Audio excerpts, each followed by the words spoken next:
How's it going, Yankee fans? My name is Alex with my co-host here, Ryan Garcia, and today we're going to take a look at the 26-man roster the Yankees just revealed about 30 minutes ago for the ALDS. Some big exclusions here, some things we want to discuss, definitely some surprises to say the least, but nonetheless, it's kind of what we expected. Obviously, there's big news on Scott Efros. If you haven't heard already, we'll break that down for you and how kind of just disappointed and upset we are about it. Definitely not ideal. But Ryan, before we dive into kind of the ALDS roster, we'll take a look at the catchers, infield, outfield, and pitching support. How you doing today, my friend? So, I'm excited for the postseason, obviously. Like, this is October.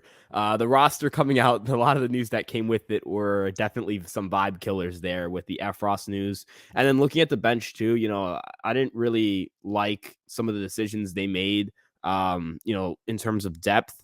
I understand, like LeMay being off the roster is an injury thing. That stinks because, all season, but you look at him right before he gets hurt and he's this stud second baseman. You're looking at this team and you're like, wow, this team is going to have DJ LeMahieu back to where he was, back in 2019, 2020, at the leadoff spot for this lineup. And now he's not even on the playoff roster. It's the second year in a row where he's not making the playoff roster because of an injury. And that's really upsetting for a guy who, you relied upon a lot during the season to do a lot of big things for you. And now he isn't there. So that's obviously really disappointing. Efros injury. I mean, it's devastating beyond the postseason. This is a guy who, showed a lot of emotion on the mound, was really coming to his own in New York. And now he's out for, even 2023. We're not going to have him back till 2024. So ultimately, there was a lot of bad news that happened to come out with that roster, which is unfortunate considering today's the playoff games. Today you'd want to have the good vibes, but it's kind of been dampened a little bit. Yeah, so if you're not familiar with what's happened today, Scott Efros suffered Tommy John surgery. He'll need Tommy John surgery. They determined that his elbow was, too far injured to justify working through it or rehabbing naturally. They needed to go to surgery, and obviously this ends his season prematurely and likely keeps him out for most, if not all, of the 2023 season. He was one of our trade acquisitions. This is a huge blow, man. This is a serious problem. So they didn't trade Ken Waldachuk for him. They traded what was it? Was it Waldachuk they traded for him? Wesneski. He's been pretty good. Okay, Hayden Wesneski. So they traded Hayden Wesneski for him. Obviously now we're kind of sitting here like, damn, we got 12 innings of Scott Efros. But on the bright side, I think he's like only a free agent in 2027 or something like that. So they have him for a long time. He'll eventually be healthy. So he's actually a free agent in 2028. He's only arbitration eligible in 2025. Barely has any service time at all. So Yankees took a big risk there, and hopefully it'll pan out in the future. But for now, prayers up to him. Hopefully he returns and is okay in the future. The Yankees definitely need him along with Michael King. Imagine having Scott Efros and Michael King right now. Would have been such a different storyline that we're talking about. But unfortunately, we're rolling with what we got. We got Wandy Peralta back. We got Clay Holmes back. But let's take a look at the infield to start off. So they actually listed Oswaldo Cabrera as an infielder so they could put on Tim LaCastro as an outfielder. They got Matt Carpenter on the roster, Josh Donaldson, Marwin Gonzalez, Isaiah Kiner-Falefa, Anthony Rizzo, and Gleyber Torres. So Marwin Gonzalez, another surprise one there. The reason that Marwin Gonzalez is on this roster, in my opinion, is that because DJ LeMahieu is not on the ALDS playoff roster, they needed another utility man. Peraza, he can play third base. He's primarily a shortstop, but Marwin Gonzalez can play every infield spot, plus a little bit of the outfield. They wanted that defensive assurance because, worst case scenario, he's playing, but the Yankees obviously don't want him to be playing. But if they do need him, he can play a multitude of different positions. And, DJ LeMahieu, has traditionally kind of been the backup first baseman in case anything happens to Rizzo. So Marwin, they'd rather have him there than Peraza playing first base, which would be an absolute shit show. So I think that for now, I think it makes sense. Would I prefer to have Peraza on the roster? Absolutely. Offensively, I think he's just better. I think he's a really good shortstop that would have provided essential value if anything were to happen to IKF, but he's been pretty healthy traditionally. So I don't think they are really worrying there. Gonzalez definitely a bit of a surprise, but I get why they're doing it. What are your thoughts about the infielders? Yeah, so this is one of the moves I was kind of not happy with. I understand Marwin being there, the defensive, value in case something happens. You need to have insurance, right? That needs to be there on the roster.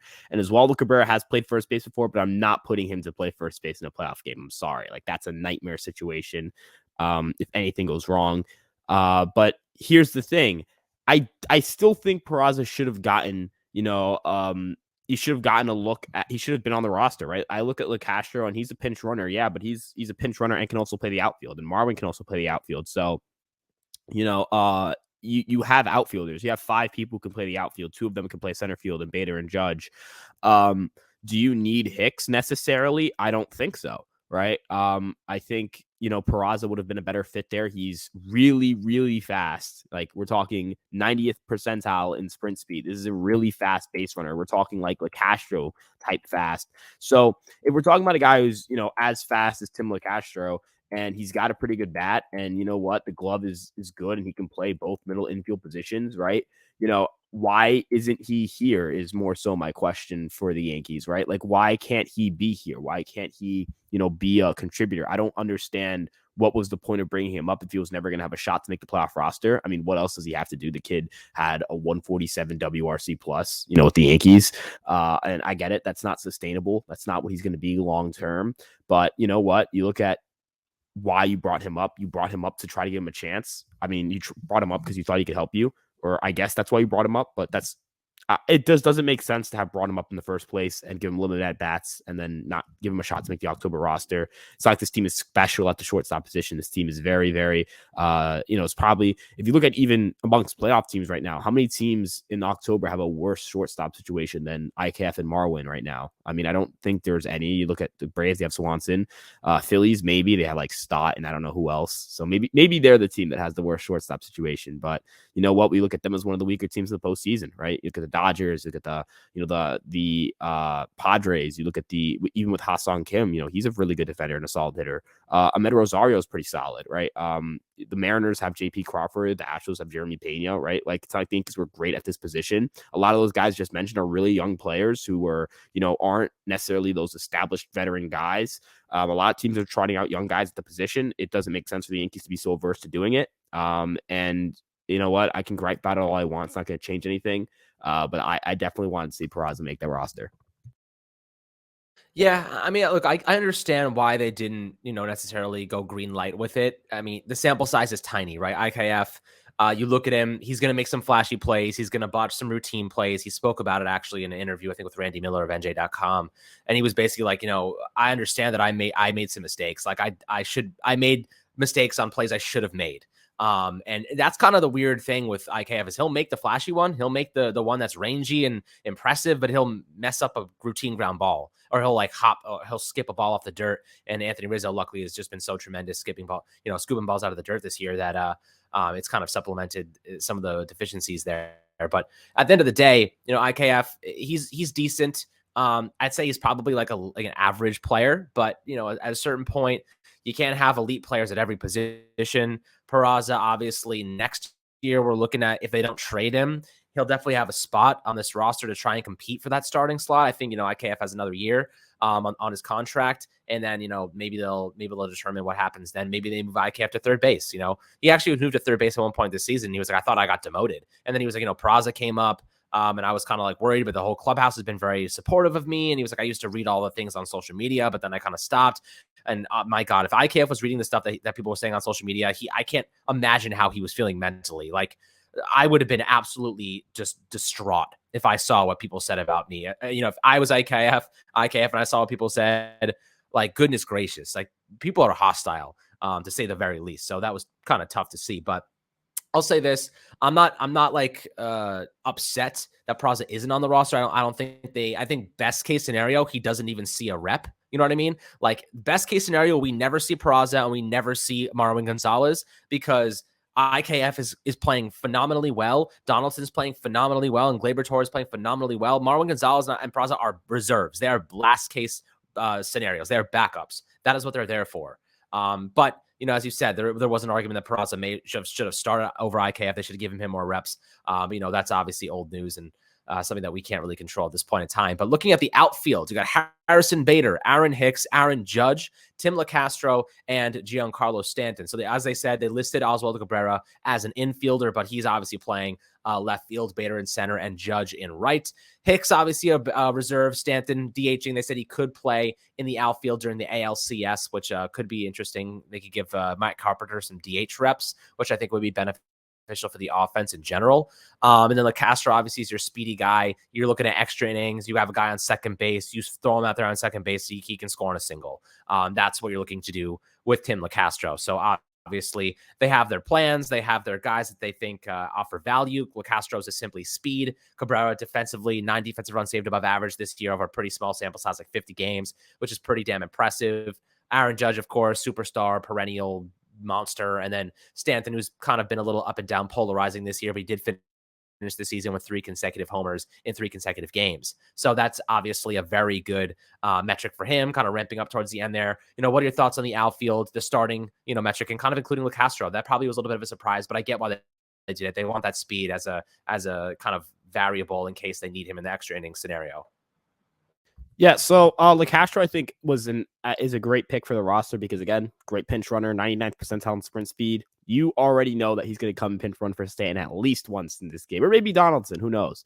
But this team needs speed. This team needs to have a stolen base late in a game, and Castro can give that to you. I look at guys like Bader as a great speed option as well. He's going to be starting though, so you don't have to necessarily worry about pinch running.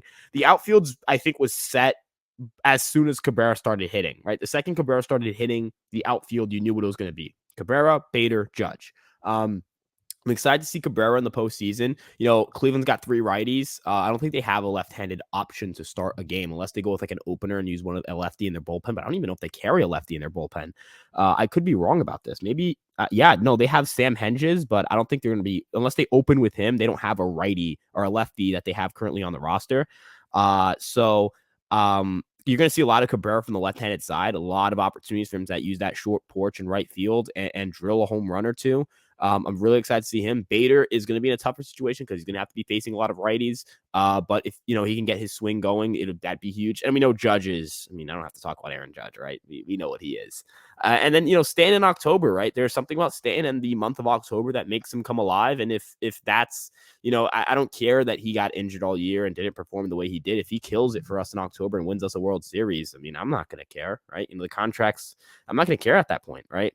We know what Stanton's done in the postseason before. We know what he's capable of. We know that he's a great player. We know he's a great hitter. We know he's going to be DHing. It'll be interesting to see what Matt Carpenter's role is. I know he's going to be listed amongst the outfielders, I guess, right? Because he was a career infielder, but I don't think he's playing that at this point. If they get desperate, maybe he's playing an ending at third base. But he's a great hitter as well. So the Yankees are going to have bats in the outfield. That's where I feel most confident about this team, position player wise, and of course catcher. But you know what? I'm excited to see how these guys play. A lot of fire, a lot of flair, a lot of power, a lot of speed in that outfield, and a lot of great defense. So it's going to be exciting to see these guys, get their shot in the postseason. Absolutely. Look, the regular season stats are great, but they ultimately dissipate the second the postseason starts. You're kind of hoping for some holdover performances. Of course, Judge, we expect big things out of him. Stanton, if he's hitting, it changes everything, right? You've talked about this in the past when you have the Judge Stanton combination playing at the peak of their capabilities. It's incredibly hard to beat the Yankees, and they need to be on for the postseason, and hopefully they will be. Of course, catcher Jose Trevino, Kyle Higashioka, pretty straightforward there. We expected that. And then as for the pitchers, this is where it gets a little interesting. You got, Garrett Cole, of course, Nestor Cortez, Clay Holmes, Jonathan Loaisiga, Lucas Litke, Wandy Peralta, Clark Schmidt, I thought was a good decision. Luis Severino, Lou Trevino, Jameson Taillon, want to discuss him, Domingo Germán, and then an interesting one, Miguel Castro, probably to supplement the loss of Scott Effross. I know you're a big Albert Abreu fan. Would you have preferred Albert Abreu over Castro? I think that's kind of an interesting one for the Yankees. Yeah, I would have taken Abreu over Castro any day of the week. Look, and people are going to say, low leverage, it doesn't matter. Look at the Mariners and Blue Jays and tell me that the back end of your bullpen doesn't matter. The Blue Jays went with back end guys. They had a couple of their, not great guys, and they blew it. They are home. They're sitting on their couch. That's a game they should have won. Do not tell me that the back end of your bullpen does not matter. Albert Abreu versus Miguel Castro is a big enough gap in terms of ERA, FIP, for you to say, yes, it's egregious that he isn't on the roster. I don't know what the Yankees are looking at here. Castro's not a guy who can throw strikes, right?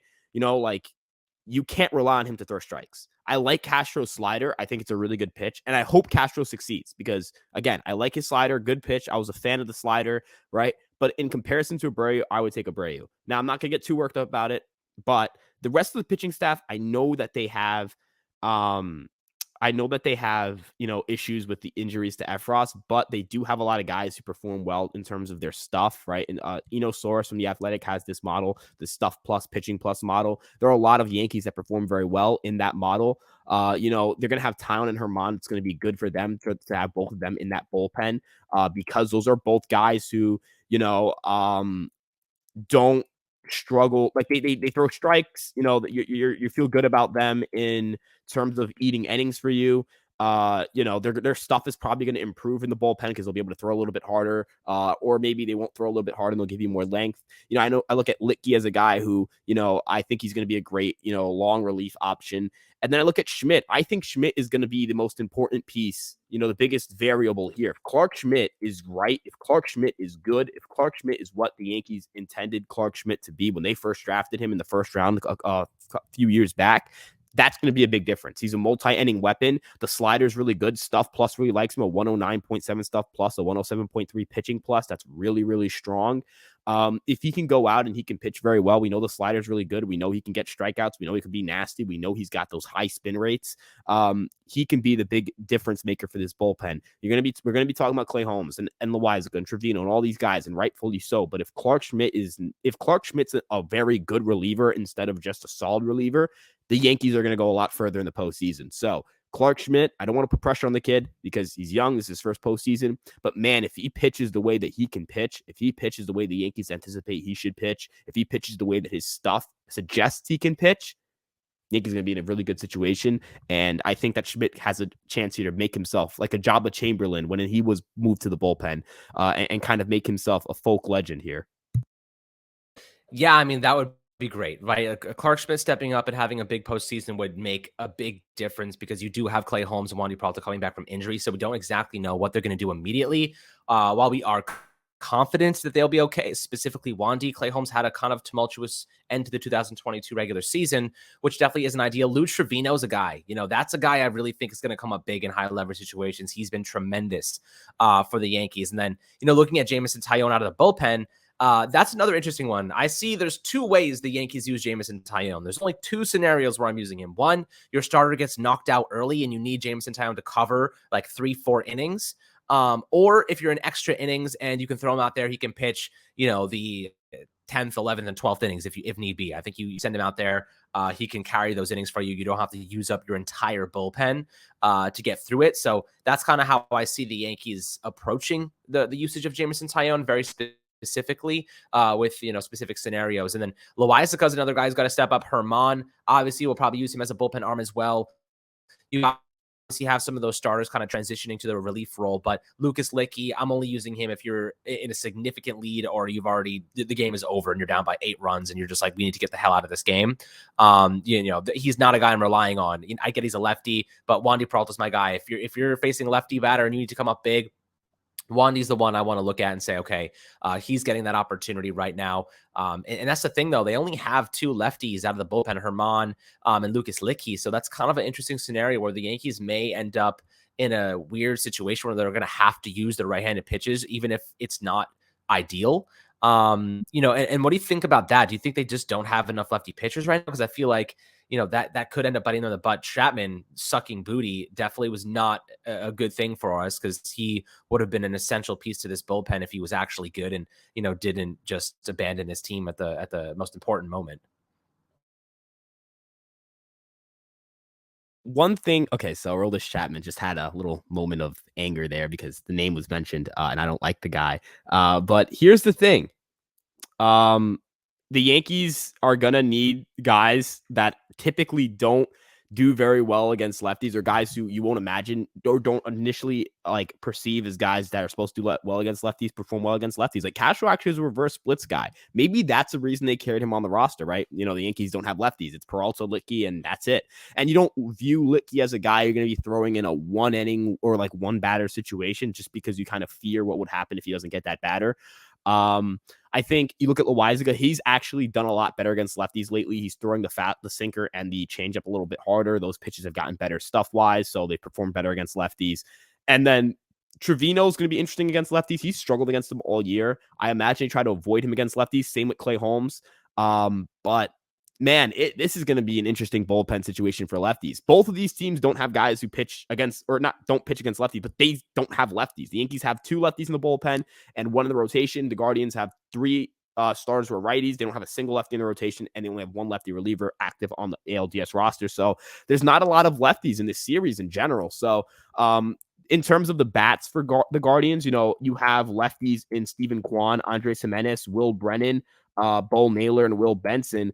And obviously, Jose Ramirez is a switch hitter. And you have Josh Naylor in there too. So the Yankees are going to have to figure out how to navigate through some of these guys and some of these lefties without, you know, burning their bullpen too much and putting them into a situation where like Wandy Peralta is being used all 5 games of the series, which could happen. But you would like to avoid burning someone out before the ALCS. So we'll see. We'll see. I think it'll be interesting. I think we're going to see a lot of unusual decisions when it comes to lefties. We may see Herman against the lefty. He's got a curveball and a changeup. Depth works well against lefties if you're righty, and those are 2 pitches that have a lot of drops. So it'll be interesting to see the Yankees. You know, Aaron Boone's going to have to be creative here. I know he's probably working with the analytics team, the data guys, and the pitching coaching, and figuring out whose stuff plays well against lefties and whose stuff doesn't, and figuring out who, you know, what type of ways they're going to navigate through navigating through a bullpen or navigating through the bottom part of a lineup or top part of a lineup late in the game. Yeah, I mean, look, this is going to be interesting to see how they decide to utilize these guys in specific scenarios. But that kind of wraps up the excuse me, the playoff roster for the Yankees. Definitely some interesting decisions that they've made. You know, leaving off Peraza, obviously LeMahieu's injury, Scott Efros going down, season-ending issue. Definitely kind of tough, you know, altogether. We hoped we'd have some more bullpen arms, specifically, at least healthy ones. Michael King, Efros, you know, Wandy and Clay Holmes coming back from injury. Definitely going to require some strategic kind of performances, and we're going to need a lot from the starting rotation. We're going to need these guys to take us 6 innings every single time. We cannot afford for them to get knocked out second, third inning, and then to utilize, you know, that's where Tyone would come in or Herman would come into play theoretically. But still, we need these starters, Severino, Cortez, Cole. They've performed well enough this year. We trust them. We trust that they can take us a couple innings and make sure that you know, this bullpen isn't overused early on in the postseason. But guys, I'd love to hear perspectives and opinions below on this playoff roster. You know, obviously the big name exclusions and LeMahieu and Peraza, and then the injury to Efros. But hopefully we get this win nonetheless. We got a lot of talent. We got a great team, so I'm very excited and optimistic as always. Hope you guys enjoyed this episode, breaking down and reacting to the official ALDS roster. Make sure to like, subscribe as always, and we'll catch you guys on the next Fireside Yankees.